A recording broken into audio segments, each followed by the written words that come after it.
Welcome to Cosmic Scene with Jill Jardine. I'm your host, Jill Jardine, Master's in Counseling Psychology, professional astrologer, psychic healer, and yogi. In this episode, my guest is Dr. Alexi Martel, a second-generation astrologer who specializes in Vedic astrology and a professor of psychology. You're going to want to stay tuned to hear what Dr. Alexi Martel has to say about the energetics of 2024.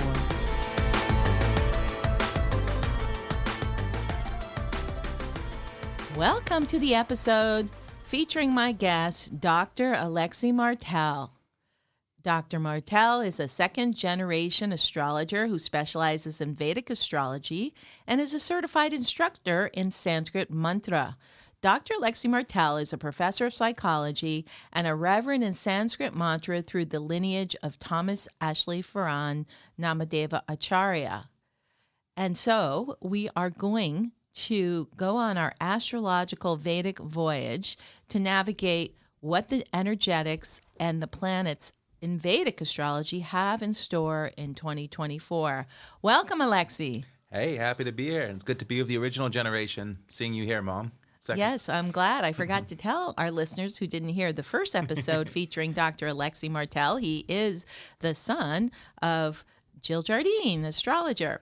But you went a different path. I went Western and you went Vedic or Eastern astrology, or as it's called, Jyotish, science of light. So I know our listeners can't wait to hear what you have to say, Lexi.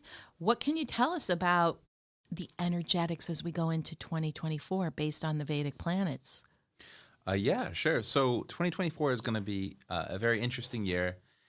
I think in many senses it will be an easier year than the previous few years.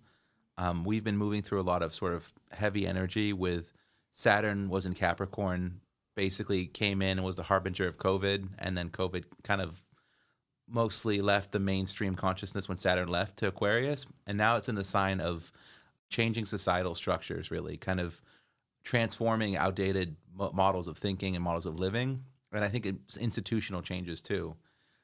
The concern, though, is what those changes are and how they'll manifest. So while there's a lot of hope, there's also some fear and uncertainty around that, I would say, on the collective level. I also will say that we have seen lately some, I think on a more personal level, people may have been feeling some sort of emotional grunge around the end of the year, sort of an emotional heaviness, stuckness, which, I mean, I would point to that because of Mercury. And basically Mercury, the planet of the conscious mind, the intellect, kind of our consciously felt experience in many ways, has been going through what's called the Gandanta. In the Vedic system, we consider when a water sign meets a fire sign, it's a position of great psychological and physical churning and challenge, basically, because, when fire meets water, it's like an underwater volcano, and that's a lot of force that's maybe not properly contained or managed. So essentially, Mercury was leaving Scorpio and going into Sagittarius, but what was interesting about it recently is Mercury went retrograde, so it went into Sagittarius, moved forward past Scorpio, but then it turned around and decided, I'm going to retrace my steps and walk right back into the grunge that is the Gandanta point, and went moseyed on back into Scorpio, and then it went direct and started moving forward again, once again, back into Sagittarius. So basically in the past month, we've seen a dance where Mercury has danced back and forth across the Gandanta point, the fire and water meeting point, 3 times. And now it is finally fully in Sagittarius and will be moving forward more quickly. And I think that will bring a lightening of perspective. That's great news. So in December into early January, we had Mercury transiting back and forth through the volcano, basically. And then we had Mercury retrograde on top of that until late on January 1st. So now as we forecast into mid-January, February, March, we're going to see a lightening. Thank you for that. And so Mercury is not going to be retrograde again until April, and we'll talk about that a little later. But as we come into 2024, what would be one word for you to describe? Well, let's describe 2023 in one word. I have my idea, but what would you say about 2023 if we look at what astrologically and otherwise for people? The word stage setting comes to mind. I don't know if that's a real word, but kind of setting the stage. I would say transformational, but that seems a little too vague because it could mean anything. But it does feel like it in many ways, 23 was sort of moving on to a new paradigm, kind of setting the stage for it. Whereas 2020 through 2023 were very much marked by, the pandemic and sort of the conspiracy theory thinking and all the sort of turmoil domestically and internationally of, foreign wars and such like that. And 2023 did see some new developments on that front, but it also seemed like people are starting to look for what's next. But there's also still some fear and attachment to what's come before. And, there's hope for the future, but it's mixed with fear of will the future be worse? And I think 2024 will start to see the manifestation of that future, which I, as an optimist and also just in general, I think there's a lot of good things to look forward to that we don't necessarily see, broadcasted by the media or a conventional conversation, which kind of leads to focus on the negative. But I think there's a lot of bright changes coming forward that will manifest more powerfully in this year into next year. So your word for 2024 sounds like optimism. I like that. Yeah, I would say manifestation of positive potential.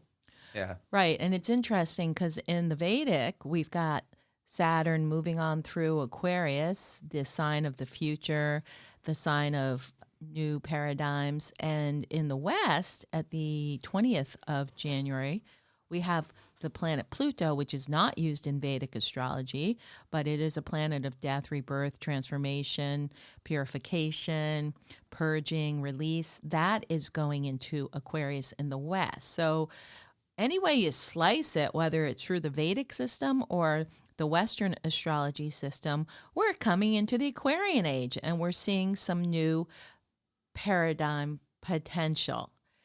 And so as we do go into the first 4 months we're going to look at in this episode today, what do you think will be the positive months and what might be the most challenging month between January and April 2024? Well, just actually a question for you. So as you mentioned, I don't really work with the outer planets as a Vedic astrologer, but Pluto is in a sign for roughly 30 years, right? Well, no, it's 14 years. It can be 14 anywhere years. from about 14 to 20. So Okay. it just spent 14 years in the sign Capricorn in the West, breaking down old structures. And we've seen that. We've seen a lot of changes in everything that people took for granted with the medical system, the governmental systems have changed, educational systems have changed, and any other, certainly financial, economic systems, educational systems I mentioned. But we've seen so many breakdowns of structures. And so as we go into 2024 and beyond, and actually Pluto's in Aquarius till 2044, we're going to see a recreation or the new paradigm of all these structures start to blossom here in 2024, 2025, 2026, and start really getting underway for the end of the 2020s. That makes sense. I mean, with changes starting in late 2009 or 2010 through now, it would make sense. I mean, systems have changed, social media's emerged, political systems have emerged. But I think in both the Vedic and the Western, we probably are in agreement that Capricorn is a challenging sign, and Aquarius, also ruled by Saturn, is maybe a little more uplifting, a little bit more positive and hopeful. Capricorn can kind of get things done, nose to the grindstone, but is it doing the right things? That's the question. So we've seen, social media, new ways of interconnectedness emerge, and I think maybe hopefully with this new paradigm, we'll step back and decide as a society and as a world culture, are we doing the right things with these technologies? Technology is pure potential, but are we harnessing it for the betterment of mankind, or are we using it to bring out, the worst of ourselves? And so maybe this new planet, this new shift in Pluto will bring on more of that positive kind of Aquarian giving back to what matters. Because in the Vedic astrology, since Saturn has been in Aquarius, we have seen the rise of AI, artificial intelligence, which is a big Aquarian technology. And that's not necessarily a good thing. It basically, it could be good, could be bad. Right. Depending on how the humans use it, it could be used for very good, but it could be used to basically spy on everybody and who knows what other kind of malefic things. So again, that's the choice point of how we use these new technologies that are certainly going to come forth in the coming years. So Saturn's going through Aquarius. What is the transit of Saturn as an outer planet in the Vedic, the outermost planet in the Vedic system? What does that look like going forward? Sure. So Saturn will start moving backwards relative to Earth, go retrograde on the 30th. Right now it's in Aquarius. 30th of what month? The 30th of June, to be specific, yeah. So it's moving forward steadily through Aquarius. It had been retrograded recently, or until recently, till roughly November. and it's been in Aquarius the whole time since for some time now, but it's going to really get into the middle of that sign. But then it'll start moving backwards in June through November. So Saturn being the planet of structures actually will go direct on November 15th. So hopefully we'll see a shift towards good Saturnian shift in direction or positive direction. But yeah, I think Saturn, I feel like perhaps sometimes we focus a lot on Saturn as astrologers because Saturn is kind of the scariest planet, the most malefic planet. And I think in some sense that is important and necessary because it's been the big energy really dominating our attention and awareness, particularly the last few years in Capricorn, and now it being in its own sign Aquarius. But another thing I want to point to is the positivity that we're going to see with Jupiter now, and really pronounce more than we have, because Jupiter is, in some sense, uh, you can think of Jupiter and Saturn as together. Jupiter is the cosmic Santa Claus, is the giver of blessings. It's a jolly, expansive energy full of good tidings and good cheer. Where Saturn's kind of the cosmic Krampus, if you will, which, if you're familiar with that, is the German folklore of instead of giving kids coal, it's the dark side of Santa, like kind of an evil spirit that kidnaps children and beats them with a cane. So it's kind of tough love, if you will, or not even love necessarily. So anyhow, Saturn gets such a bad rap, and it's the Grim Reaper, the karmic taskmaster. But maybe you can also share some of the benefits of Saturn or Shani in Sanskrit. So just as the folklore Krampus punishes children for misbehavior, serves as a deterrent for misbehavior and encourages children to behave. If you think of Santa Claus as the carrot and Krampus as the stick, so too it is with Jupiter and Saturn. Jupiter rewards us for our good actions, our good behavior. Basically anything we've done in this life or in a previous life, if you believe in the Vedic system of reincarnation, basically anything you've done that's been helping others, with intention to help other people, really for the greater good of those around you and the world, then you'll get that come back to you as blessings. And these blessings can be friends, family, relationships, wealth, prosperity, peace of mind, money. It can be really anything that you see as a blessing. Whereas Saturn is more about a corrective. Saturn wants us to take responsibility. And so if we're doing what we need to do and, taking care of ourselves and those that we need to take care of, fulfilling our responsibilities, work hard, pay your taxes kind of vibe, then Saturn's trends can actually be quite good and give you good things as well. But Saturn being the sort of the stick to the carrot stick equation, if you are not doing things, if you're leading a life of sort of selfish hedonism, Saturn will kind of wrap you over the knuckle with here's some stuff you have to deal with, and here's you now have to deal with these things and kind of get back on track. And it can seem like punishing until you realize the reason the punishments are happening in some ways is because it's just a matter of a course corrective, or sometimes it's just karma that we don't know the source of it. But the lesson then is to put on a brave face and focus on the positivity of Jupiter and make the best of whatever situation we find ourselves in. So there would be no growth without suffering, right? See, people something that associates Saturn with suffering and has that element, and no one wants suffering. But we, just like when you lift weights, you need resistance, strength training, right? That resistance builds muscle. If you didn't have that resistance, your muscles would stay soft and weak. So in Saturn, in some sense, is that strength trainer. But you want to balance it with the benevolence and joy of Jupiter, A quick question. So Saturn is this strength training planet. I wonder, so going through Aquarius in the Vedic, I wonder what that lesson is for the collective. Could you... Saturn and Aquarius? Yeah, could you give us a little...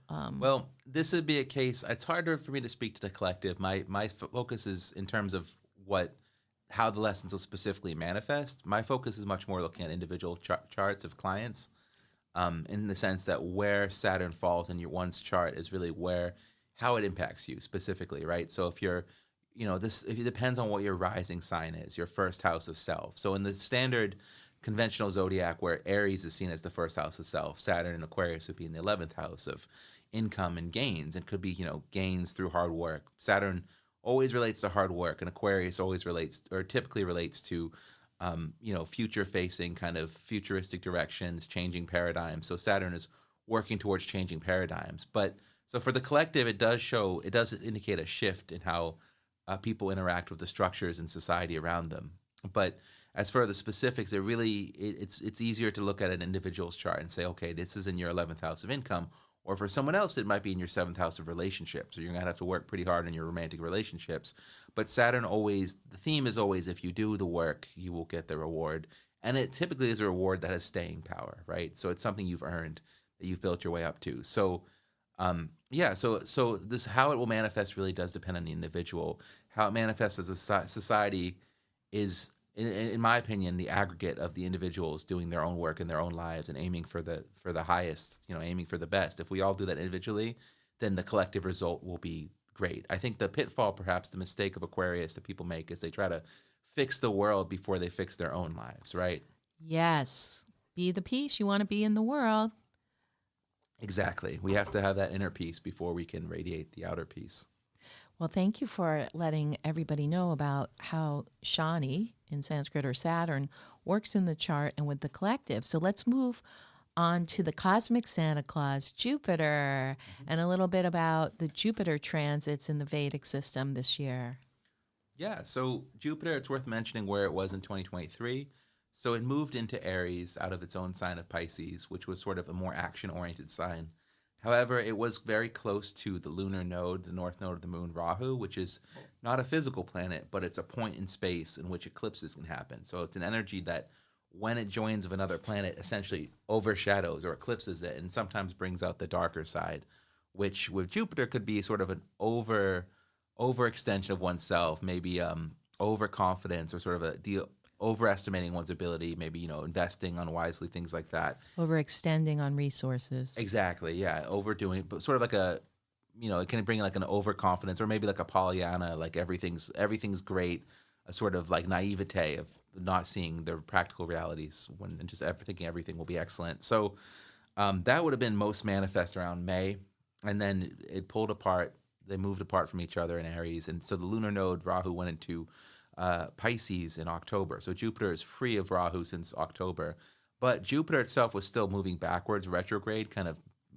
retracing its energetic steps, so to speak, until really the end of last year. I think it was the 30th of December.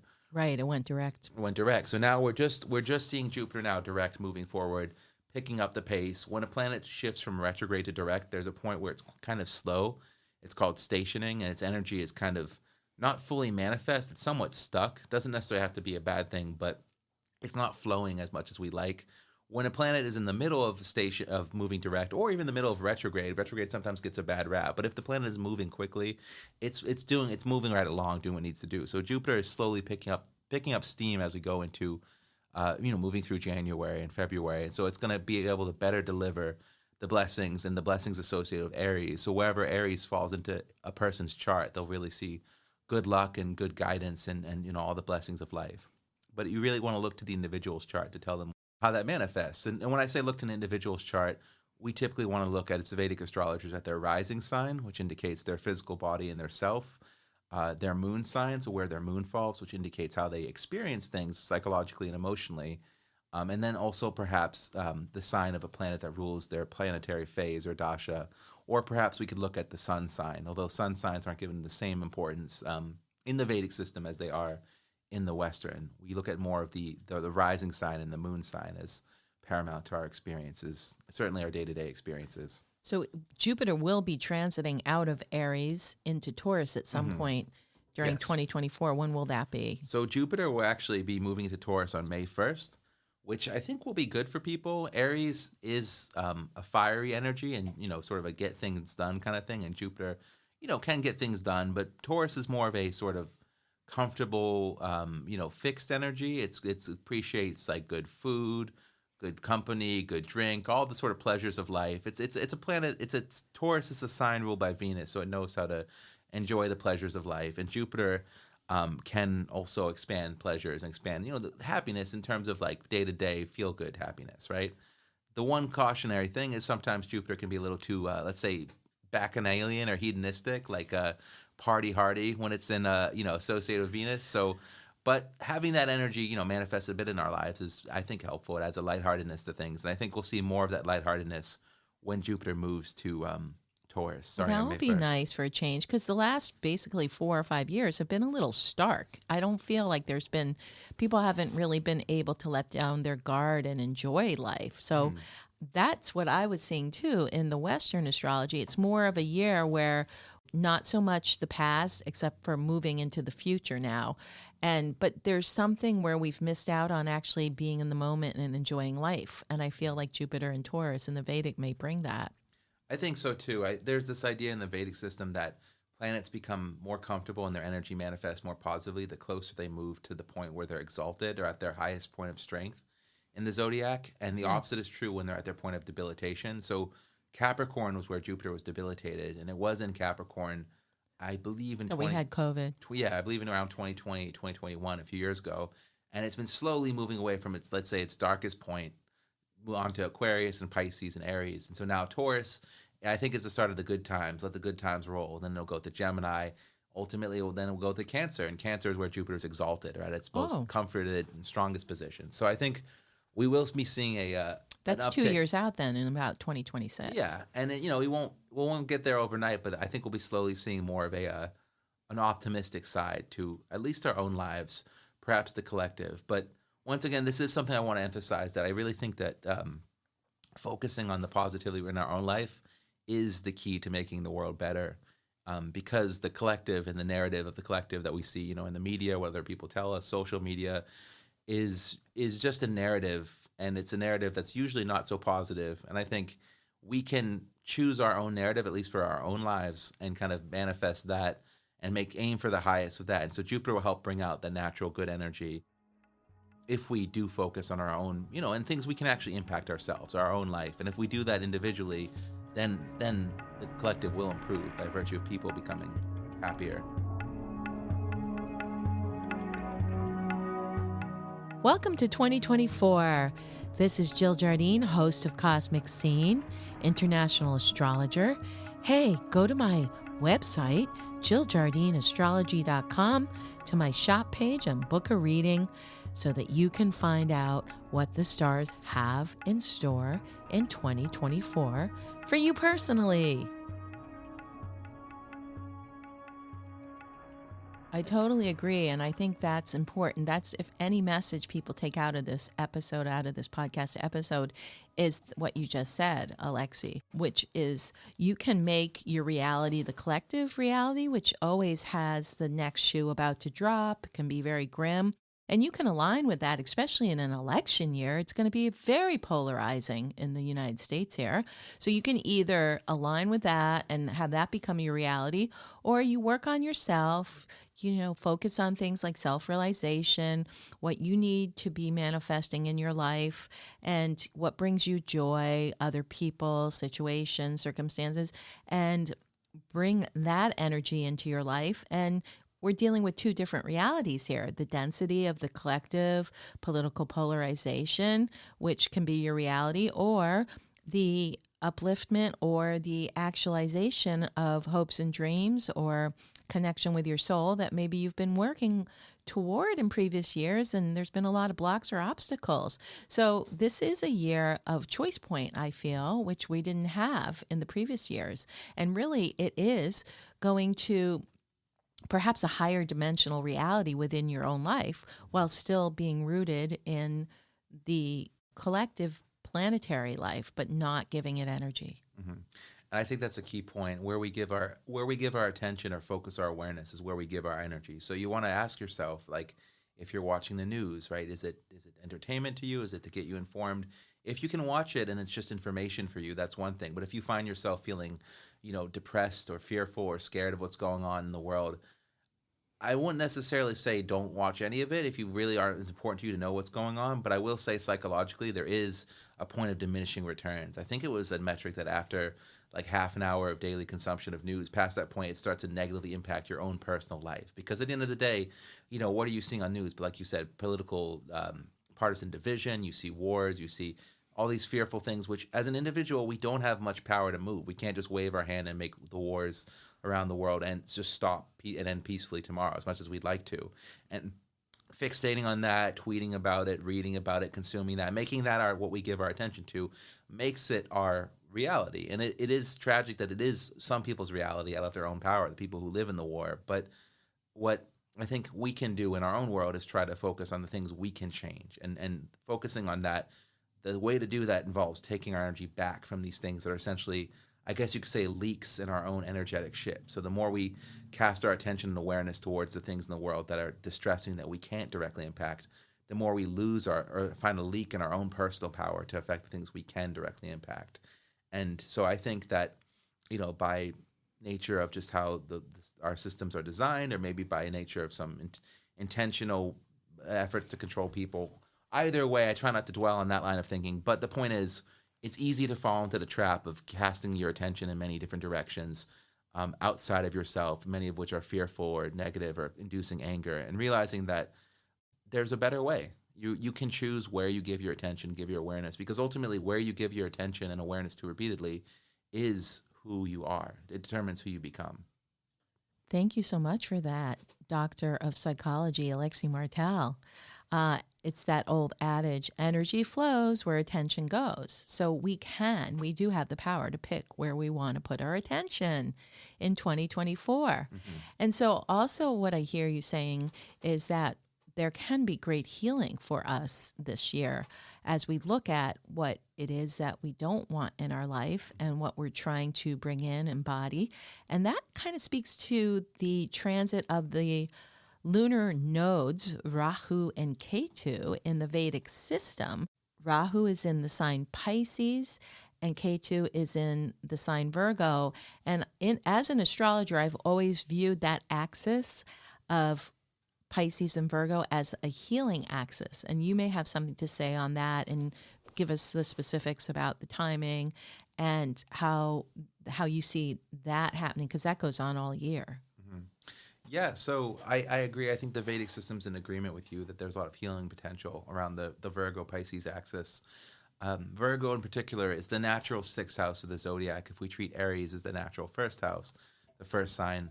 So Virgo being sixth house relates to health improvement, self-improvement, obstacles, and overcoming them. So basically, with Virgo and its energies, and indeed with a sixth house in anyone's chart, it can either be something that sets us free or something that binds us. And it's very concerned of our day-to-day behaviors. So Virgo being a planet of health, or sign of health, ruled by Mercury, and relating to sixth house of health and health improvement, I think it's important to identify the habits that are, for our greater good, for our physical and mental well-being and health, and those that are not, and find a balance, right?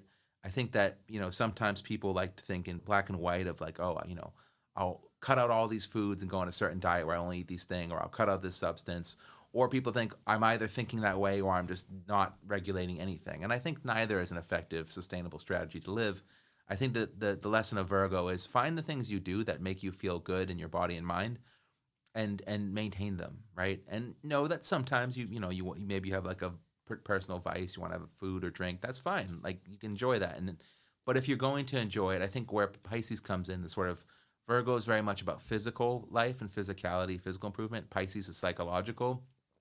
Sometimes there's a tendency to lose oneself in immerse oneself in anything, really, kind of lose oneself into, it can be mystical things, but it can also be substances. So you want to find a balance. I would say that the healthy balance of anything is whatever you do, enjoy it to the fullest. So like, for example, if you really, really want a slice of cake, you really want it, have the cake, enjoy it, have those slice, don't regret it. But if you're like, well, I could have a slice of cake, but you know that you're going to feel guilty while eating it or after, then maybe don't have it, right? If you can commit to fully enjoying the thing in the moment, do so. But if you know that it will cost you more, mental turmoil, then don't do so, and enjoy the feeling you get from not doing it, right? Right. And Pisces in astrology does rule the house of endings, the 12th house.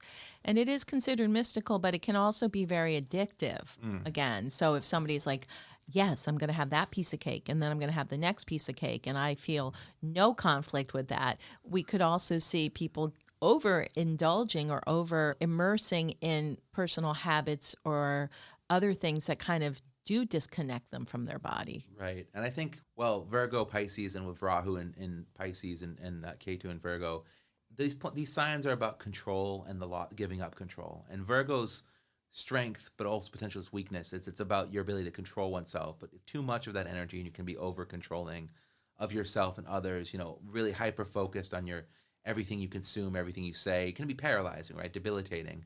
Whereas Pisces is about freedom and surrender, but there also can be this willingness or desire to lose control.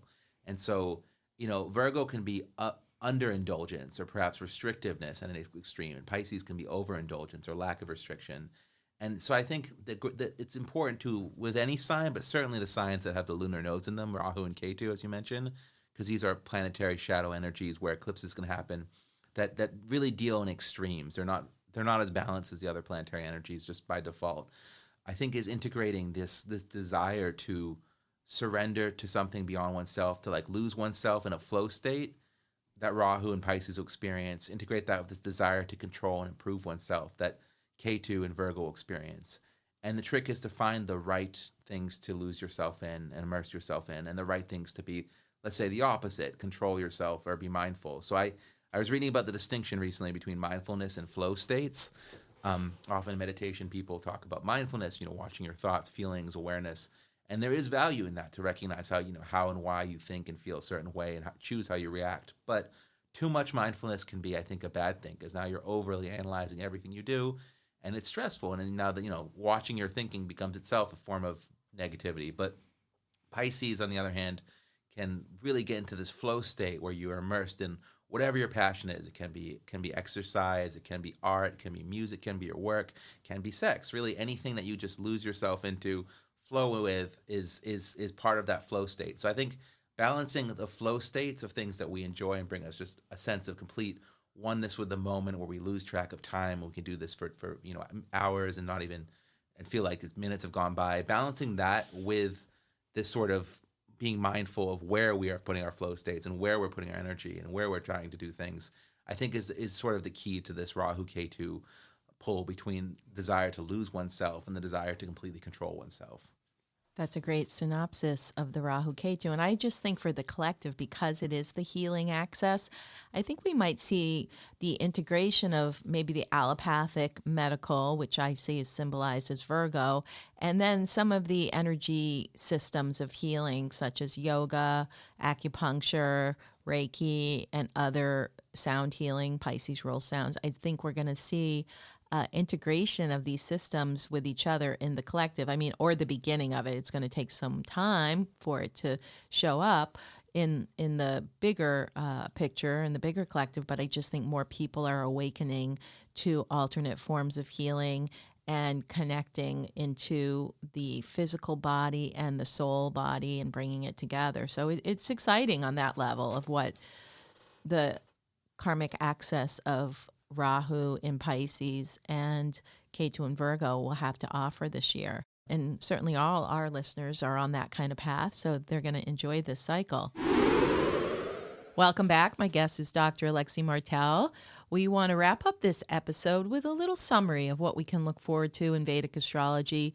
If you were to give maybe even one word or a couple sentences to wrap up or summarize each month, let's do it. Let's start in January. What would you have to say about January 2024? Okay, and we're focusing on the first 4 months of the year, Right. Okay, cool. So starting with January, I think there's I guess a quickening of energies that have already started moving in motion. So I love that, a quickening. Yeah, it starts off slow and gets a little more, things start moving more as the month goes along, energetically and socially. February I see more of as a good month to kind of make hay while the sun shines, which ironically February is one of the darkest months most places. But still, I think it'll be a good month to sort of really see where you're at the end of January, see if the year is already moving in the direction you want to go in. Maybe reevaluate if you set some New Year's resolutions, were they realistic? Maybe you just want to do something, a smaller change that's more gradual but impactful as opposed to some big change. But yeah, really kind of February I think is a month for moving forward.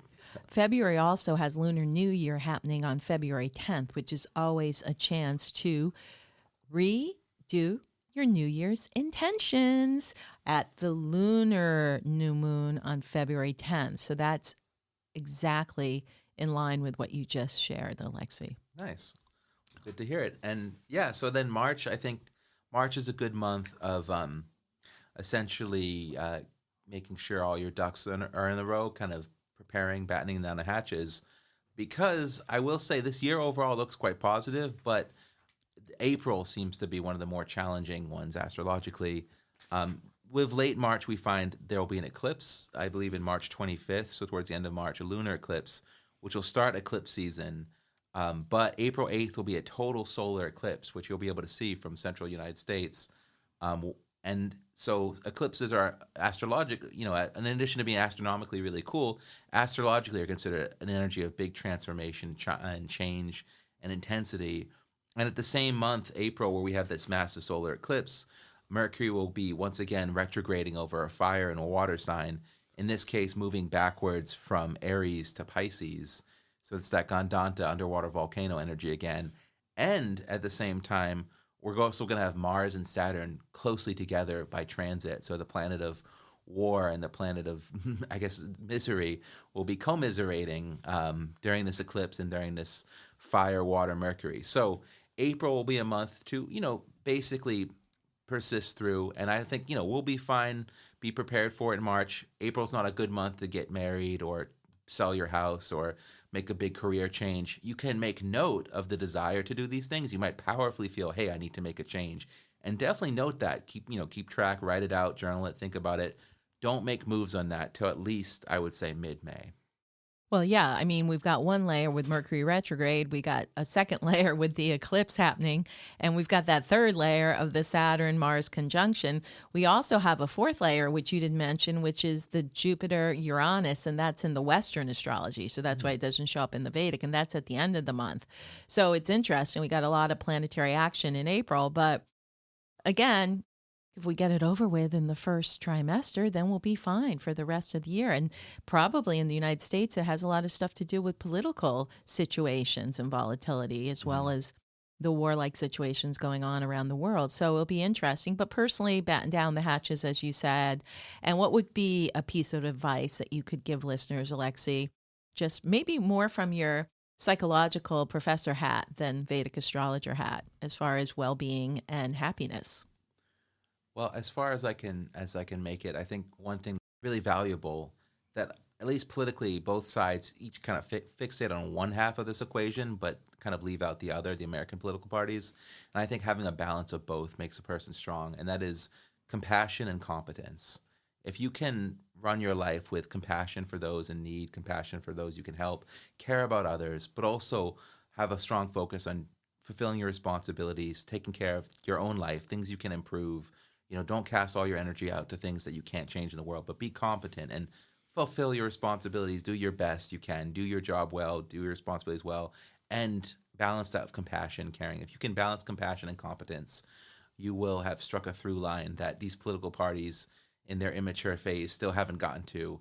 But as a world, we can find that balance. And I think if you manifest that yourself, balance compassion, competence, focus your awareness on who you want to be and what you want to aim for and not the things you're afraid of, that will really go a long way. And if you want specific advice and guidance on how to do this based on your own chart, I would highly recommend reaching out to a Vedic astrologer or Western astrologer. Myself, Dr. Alexi Martel, I can be reached at aleximartel@gmail.com. That'll be in the show notes, have the exact spelling. And of course, my mom, Jill Jardine. JillJardineAstrology.com. And Lexi, that whole idea of the compassion, Pisces keynote, North Node, and competence, Virgo keynote, South Node. So I think that is great advice to go out with. Be compassionate and competent within yourself and with the world and everybody. If everybody in the world did that, I think we would see the new paradigm come in very fast. Thank you, Lexi. Thank you, Mom. I hope you enjoyed this episode of Cosmic Scene featuring my guest, Dr. Alexi Martel. Remember to subscribe, download, share, and give us a 5-star review. This is Cosmic Scene with Jill Jardine, sending healing Vedic visions out into the quantum field.